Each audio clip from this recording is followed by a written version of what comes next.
Lawmakers are finishing the controversial bill regulating medical marijuana dispensaries. The Senate gave an initial approval this afternoon. Fox 31's Eli Stokols joins us live from the Capitol. Eli, both sides agree the law will put some dispensaries out of business, right? Yeah, they do agree on that. That might be the one thing they agree on, Ron. This is one of those curious pieces of legislation people on the left and the right, at least the far fringes, they both seem to hate. The conservative Republicans, they say if you regulate medical marijuana, you're essentially saying it's okay to use marijuana. People on the left, the far left, they feel like basically marijuana should be legal, so any regulations, they don't want to see anything like that coming down the pipe. Really amazing when you think about it that the sponsors were able to carve out enough votes in the middle to get this thing through the Senate today. House Bill 1284 is adopted.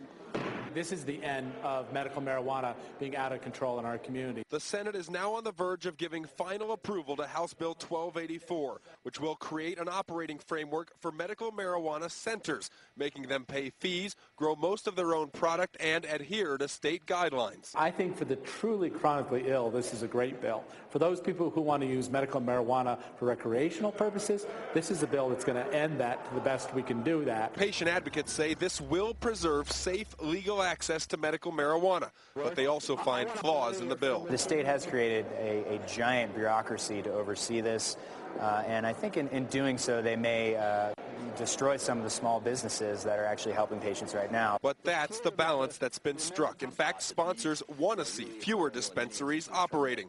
They were able to fend off 20 amendments today, including a push to take out the tax that patients will have to pay. Here in the state of Colorado, we don't tax pharmaceuticals. So if in fact this is a pharmaceutical, then we shouldn't tax it either. Once it becomes truly FDA approved, we know which things work and which things don't in double-blind tests. Sure, absolutely, we're going to remove the tax. Right now, though, we need that tax revenue to make sure we deal with the unintended consequences, including law enforcement costs of medical marijuana.